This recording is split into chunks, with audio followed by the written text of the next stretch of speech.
Hello दोस्तों, मैं हूं अनूप कुमार और मेरे यूट्यूब चैनल अधिगम ई क्लासेस में आपका बहुत बहुत स्वागत है। पिछले वीडियो में हमने पढ़ा था कि फॉर्मूला जो एक सेंटेंस बनाने का फॉर्मूला होता है, उस फॉर्मूले के हिसाब से हिंदी के जो वाक्य होते हैं उनको हम अंग्रेजी में कैसे ट्रांसलेट करते हैं। तो वहाँ हमने सब्जेक्ट, वर्ब, ऑब्जेक्ट, इन चीज़ों के बारे में पढ़ा था। आज मैं आपको इस वीडियो में कुछ ऐसी महत्वपूर्ण बातें बताने वाला हूं जिसमें आप ये पहचान कर सकते हैं कि कौन सा सब्जेक्ट है, अंग्रेजी में कितने सब्जेक्ट होते हैं, किस प्रकार की वर्ब होती है और कौन सा सब्जेक्ट है किस रूप में आता है, मतलब उसका नंबर क्या होता है, उसका जेंडर क्या होता है, ठीक है, और उसका पर्सन क्या होता है। स्पेशली पर्सन के बारे में आपको विशेष ध्यान होना जरूरी है। चलिए आपको बिना बोर किए वीडियो को आगे बढ़ाता हूं। इससे पहले आप चैनल को सब्सक्राइब करना बिल्कुल ना भूलें और हाँ, अपने जितने भी प्लेटफॉर्म्स हैं सोशल मीडिया के उनके ऊपर ये वीडियो जरूर शेयर कर दीजिए। चलिए पढ़ते हैं हाउ टू लर्न इंग्लिश का अगला चैप्टर, जिसमें हम पढ़ेंगे कि एक सब्जेक्ट, अंग्रेजी में जो सब्जेक्ट होते हैं वो कौन कौन से होते हैं। उन अंग्रेजी के जो सब्जेक्ट हैं उनके बारे में हम पढ़ेंगे। तो मैं आपको एक छोटी सी एक सब्जेक्टिव टेबल होती है अंग्रेजी में, अगर आपने वो नहीं पढ़ी तो उस टेबल के बिना आप पहचान नहीं पाएंगे कि ये इसके परिवार के सदस्य क्या होते हैं। चलिए वो सब्जेक्टिव टेबल कौन सी होती है देखिए। सब्जेक्टिव टेबल, सब्जेक्टिव टेबल, ये सब्जेक्टिव टेबल कैसी होती है देखिए, ध्यान से देखने की कोशिश कीजिए।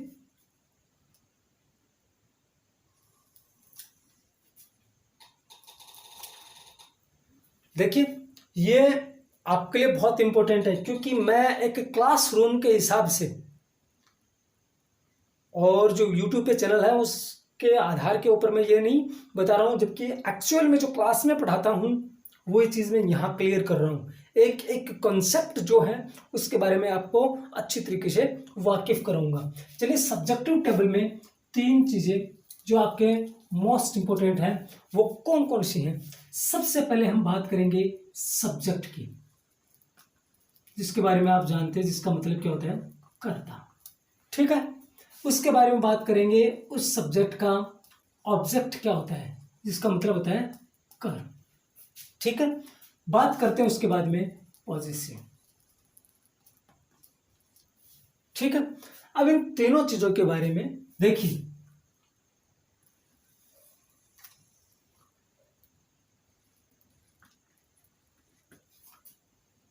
ध्यानपूर्वक देखिए, ये जो मैं टेबल बना रहा हूं वो बड़े काम की है और इसको कंप्लीट होने के बाद में आप बेशक इसका एक स्क्रीनशॉट ले लीजिए ताकि भविष्य में आपके लिए ये एक बहुत काम की चीज बनेगी। चलिए बात करते हैं नंबर 1। सबसे पहले सब्जेक्ट लेते हैं आई। अंग्रेजी में एक सब्जेक्ट होता है आई, जिसका मतलब क्या होता है, मैं, और इसका ऑब्जेक्ट क्या होता है, आई का ऑब्जेक्ट होता है हमेशा मी, जिसका मतलब क्या होता है, मुझे, जिसका मतलब क्या होता है, मुझे। इसका पजेसिव होता है माई, जिसका मतलब क्या होता है, मेरा, क्या होता है, मेरा। दूसरे सब्जेक्ट की अगर हम बात करें तो वो है वी, जिसका मतलब होता है हम या हम सब, क्या होता है, हम या हम सब। इसका ऑब्जेक्ट होता है अस, जिसका मतलब होता है हमें या हम सबको, ठीक है, हमें या हम सबको। और इसका जो पजेसिव होता है वो होता है आवर, जिसका मतलब होता है हमारा, जिसका पजेसिव क्या होता है, हमारा, आवर होता है। तीसरा अगर हम सब्जेक्ट की बात करें तो वो है यू, जिसका मतलब होता है तुम या आप, तुम या आप, ठीक है। इसका ऑब्जेक्ट होता है यू ही, जिसका मतलब होता है तुम्हें या आपको, तुम्हें या आपको, आप दोनों चीजें बोल सकते हैं इसे। और उसके बाद में है योर, योर, ठीक है। उसके बाद में नंबर 4 की बात अगर हम बात करें तो वो है ही, ये इसका मतलब होता है वह, लेकिन ये किसके लिए काम में लिया जाता है? पुल्लिंग के लिए काम में लिया जाता है, मतलब नर के लिए। पुल्लिंग अगर कोई करता है या कोई भी व्यक्ति है तो उसके लिए किसका प्रयोग किया जाएगा? ही का प्रयोग किया जाएगा। और इसका जो ऑब्जेक्ट है वो क्या है? हिम, जिसका मतलब क्या होता है? उससे, ठीक है। और इसका पॉजेसिव होगा हिज, जिसका मतलब होगा उसका। इसका मतलब क्या होगा? उसका। अगले की हम बात करें वो है सी, जिसका मतलब क्या होता है? वह। लेकिन यह किसके लिए काम में लिया जाता है? ये स्त्रीलिंग के लिए काम में लिया जाता है। और इसका जो ऑब्जेक्ट है वो क्या होता है? हर, जिसका मतलब क्या होता है? उसे। क्या होता है? उसे। और इसका पॉजेसिव भी क्या होता है? हर, जिसका मतलब क्या होता है? उसे, ठीक है। छठे अगर हम सब्जेक्ट की बात करें तो वो है वे, जिसका मतलब होता है वे, जो किसके लिए काम में लिया जाता है? बहुवचन के रूप में काम में आता है। और इसका ऑब्जेक्ट है वो होता है देम, जिसका मतलब क्या होता है? उन्हें, ठीक है। और इसका पॉजेसिव जो होता है वो होता है देयर, मतलब उनको। क्या होता है? उनको। और अंतिम है वो है इट, जिसका मतलब होता है यह, जो जानवर और वस्तुओं के काम में लिया जाता है। जानवर और वस्तु, ठीक है, दोनों के काम में लिया जाता है। और इसका ऑब्जेक्ट होता है इट, मतलब इसे, ठीक है। और इसका पॉजेसिव भी क्या होता है? इट्स होता है, ठीक है, इसका। ओके, ये है सब्जेक्टिव टेबल, जो आपके लिए बड़ी महत्वपूर्ण है। आप चाहें तो इसका स्क्रीनशॉट ले सकते हैं। अगर आपने इन चीज़ों को याद कर लिया तो आपके लिए हिंदी वाले वाक्य को इंग्लिश में ट्रांसलेट करना आपके लिए बेहद काम का हो सकता है, ठीक है। अब उसके बाद में मैं बात करता हूँ एक चीज़ और, वो क्या है कि अगर आपने इन चीज़ों को जान लिया तो ये जो 7 सब्जेक्ट हैं अंग्रेजी में, जिन्हें हम प्रोनाउन के रूप में भी जान सकते हैं, इन्हें क्या कहा जाता है? ये जो इधर सब्जेक्ट के रूप में काम में लिया जाता है, ये क्या है? प्रोनाउन है। तो इन प्रोनाउन को हम 3 श्रेणी में बांटते हैं पर्सन के रूप में। पर्सन, जिसका मतलब होता है पुरुष, ठीक है, अंग्रेजी में प्रश्न।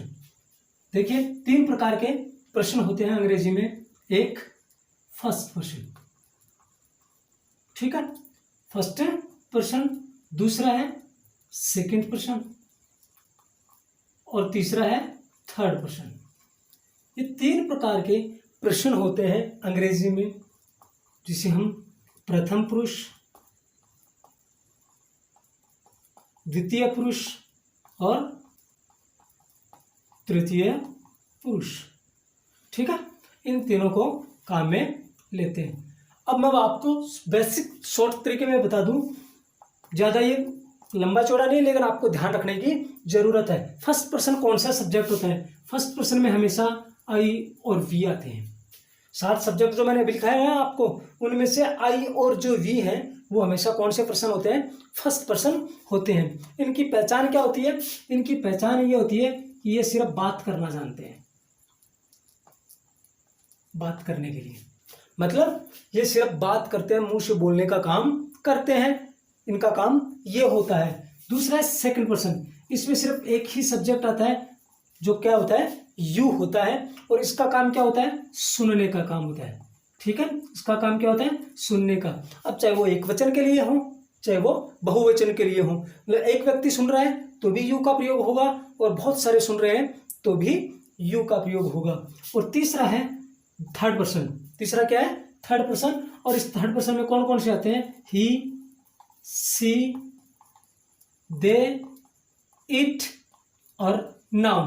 अब वो नाउन चाहे सिंगुलर हो चाहे प्लूरल हो, ये 5 प्रकार की जो चीजें हैं वो किस में आती हैं?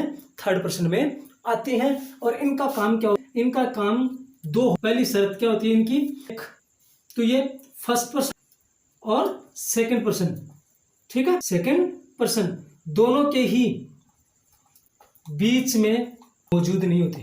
पहली बात तो इनकी ये शर्त होती है, मौजूद नहीं होते। पहली शर्त तो इनकी ये होती है कि थर्ड पर्सन वाले जो सब्जेक्ट हैं ये कभी भी फर्स्ट और सेकंड पर्सन के बीच में मौजूद नहीं होते।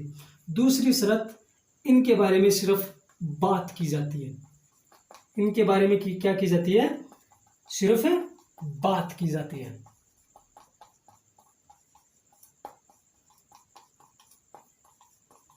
ठीक है, तो इस प्रकार से ये पुरुष, जिसे हम प्रश्न के नाम से जानते हैं, इन 7 सब्जेक्ट हैं उनको मैंने डिवाइड करके बता दिया है। तो ये है दोस्तों आज का टॉपिक। अगर आपको अच्छा लगे हो तो ज़रूर शेयर कीजिए और चैनल को सब्सक्राइब करना बिल्कुल ना भूलिए। तब तक बने रहिए हमारे साथ, अगले वीडियो में कुछ और इंटरेस्टिंग चीज़ें आपके लिए लेके आऊँगा। तब तक के लिए थैंक यू सो मच।